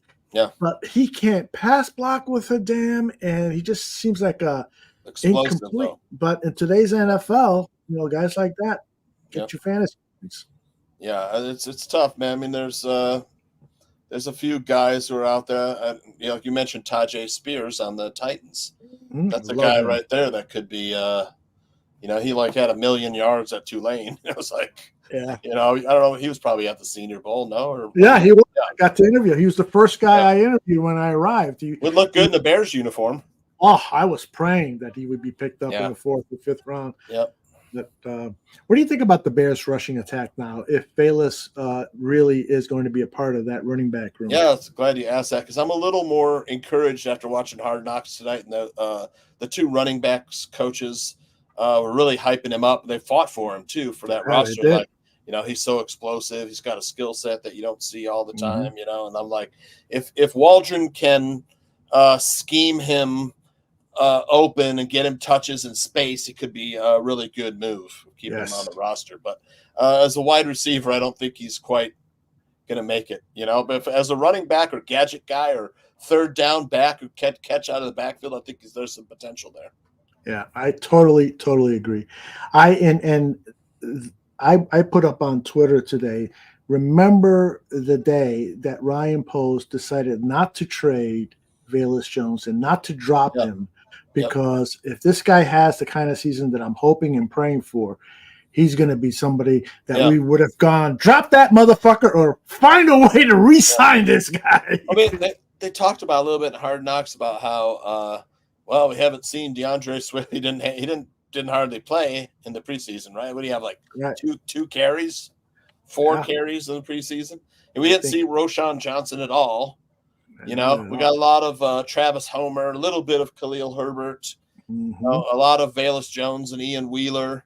There was another guy. I think it was a John Jackson or something like that. I think we saw maybe from the backfield, but it wasn't John Jackson. It was somebody else. Jackson was a receiver from He's a receiver. I thought we got him in the backfield a little. But, I mean, the running backs kind of a little bit of a question mark going in there. I don't know how strong we are when the running backs. I mean, I like Khalil Herbert a lot. I think he's our best running back.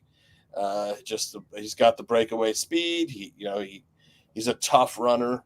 It's just his pass blocking and pass receiving aren't quite as good as DeAndre Swift or Roschon Johnson. He was injured last year, so we didn't really get to see everything. He's injured again this year.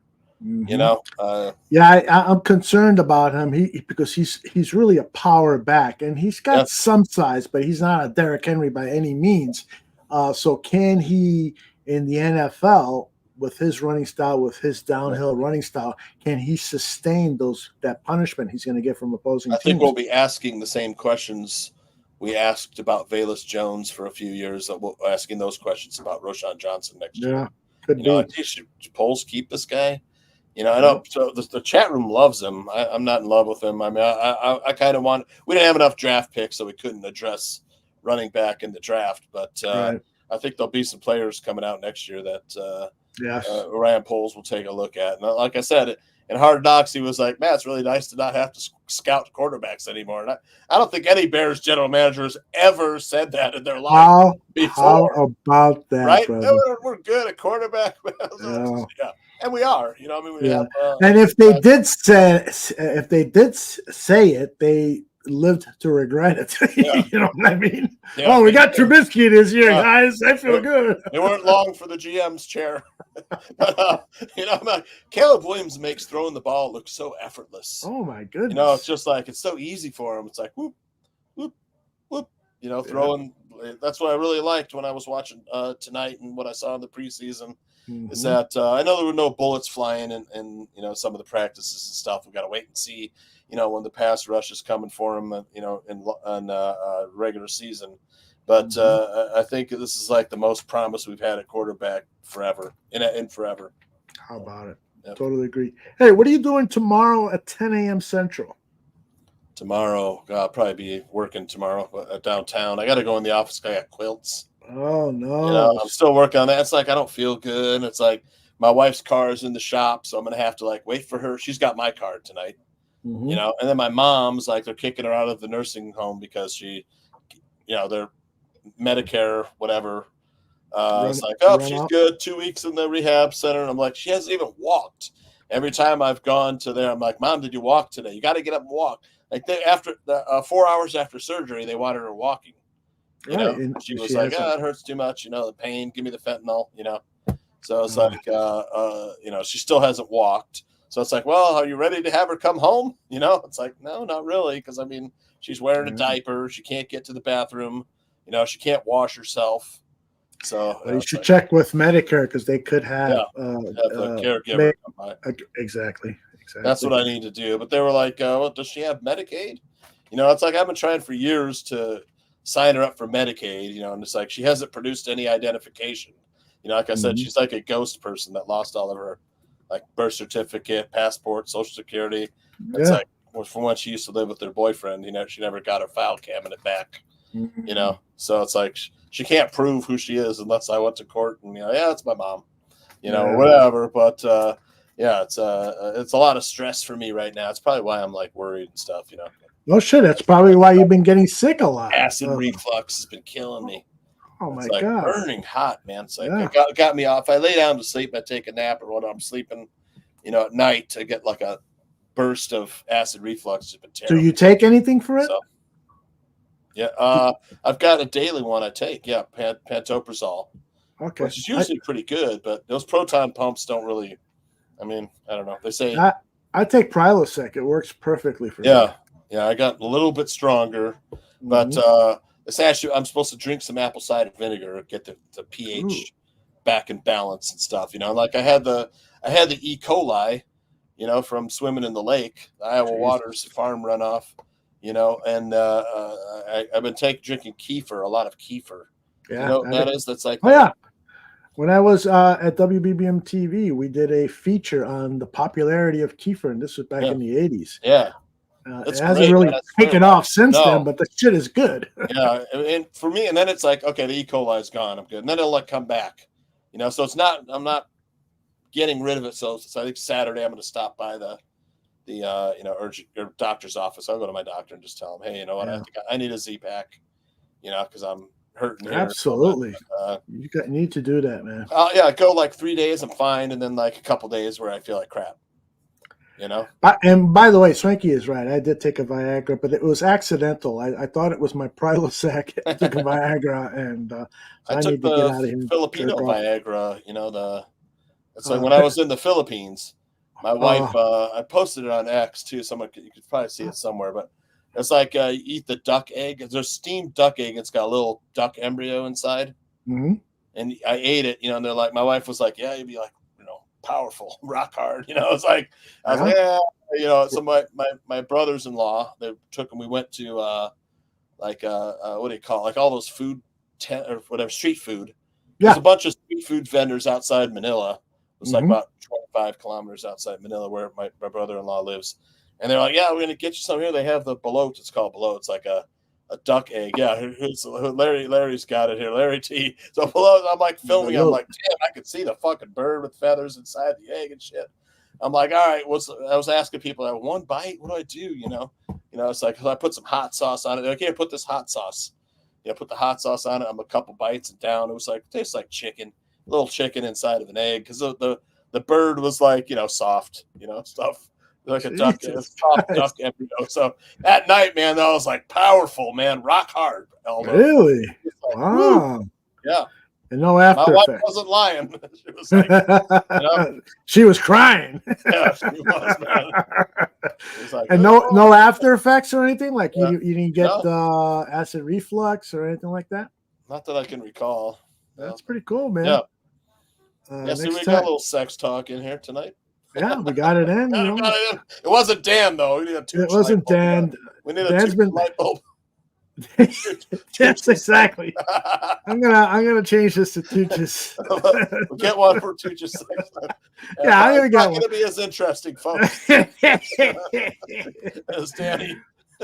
All right, everybody. I asked you about 10 a.m. tomorrow because Mike North is back tomorrow with the Mike North Advantage at 10 a.m. I'll be watching from work, you know. Good. Watch from work, and then it will revert to Monday. So on Mondays, we'll have Gabriel and North back-to-back shows on Mondays. I still want to have Mike on sports betting tips sometime. You know what? And he's more than willing to do it. Fridays are a little tough because he works at ESPN. But I'm sure you guys can make that happen. So I'll work on that with him. In fact, I'll remember to ask him tomorrow. Yeah, sometime. He's good. NFL starting, it'd be perfect for the. He's going to have his NFL picks. So I love the Chiefs on Thursday night. They're great on opening day. I know they're playing the Ravens. I think the Ravens lost a lot on defense. So I think the Chiefs improved all around. So I mean, a lot of people like Chiefs over 11.5 wins this season. I think that's a pretty good bet. If they go 12-5, that's probably pretty good bet right there. Absolutely. Agree with that. Bears are up to over 9.5 now wins. Wow. It was 8.5. It was an 8.5. Yeah. That would have been smart we to talked take it about at it last 8.5. Friday with Sean and Anthony. So the Vegas is starting to say, maybe they might be a little bit better. And is Sean backtracking a little bit from his? No, he would love taking under 9.5. I bet you. Jeez. I know. Yeah. Well, I by the way, also tomorrow is the second show of the season for Buffon 55. We're gonna have a really good one tomorrow because we're gonna look at all of the imperfections of the team. If you saw the season debut of Buffon 55, John sounded like a different person. He was talking about how excited he was. I know. Blah blah blah. So I said this week, let's take a little different tack. Let's look at some of the things like Matt Eberflus being 10-24. Let's look at Caleb Williams hasn't won a game since October of last year. After that Notre Dame debacle, I think they won one game after that. So there's some other areas of concern with this team that we're going to have a really good discussion with Danny Shinman, Alyssa Barbieri, and John Buffon tomorrow at 8 p.m. Central. John, you're the absolute best. Any parting words? You want to give anybody a kiss or anything like that? Yeah, thanks to everyone at the Barflies and Aldo for making it possible. Dan Aguirre, he's the best. He's irreplaceable. He really is. We have to hire the whole Bears Country podcast to replace him. Right? That's right. That's right. That he's day gonna that be gone, right? In a couple weeks, he's going to be available. Okay. That day that he is going to be at that concert that he mentioned earlier, I think it's Korn. Mr. Shorty and I invited Shorty and his cohorts, so it'll be me, you, and a bunch of other guys. It'll be fun. Who is on his show? It's Cliff. PJ. No, Cliff is no longer. PJ. Yep. PJ Foster covers. Yep. Karl Marx, not the communist. This is Karl Marx, the socialist. Right. Okay. No, I'm just kidding. It's Karl Marx light.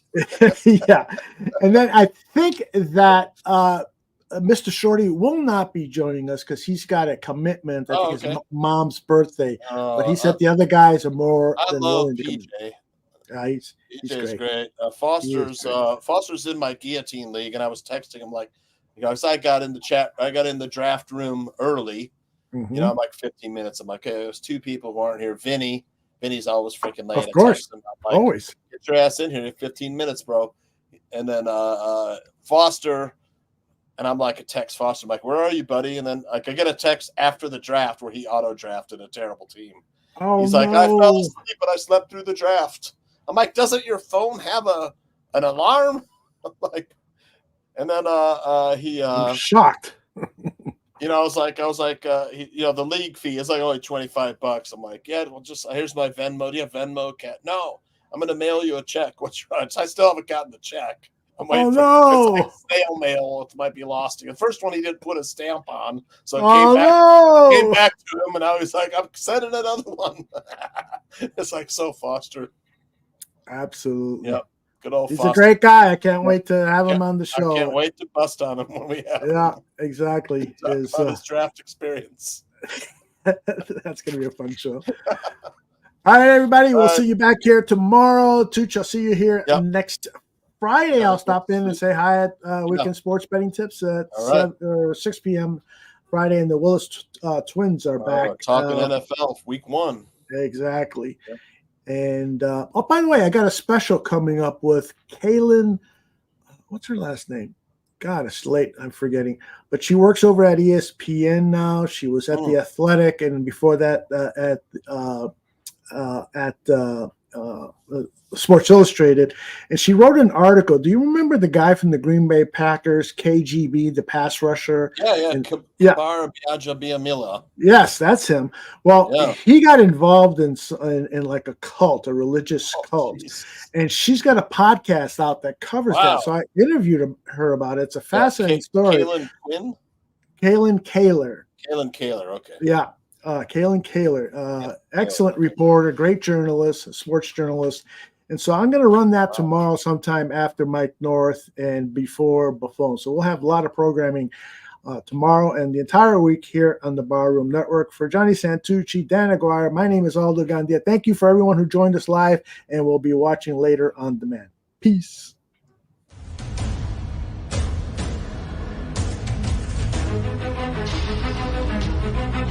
Thank you.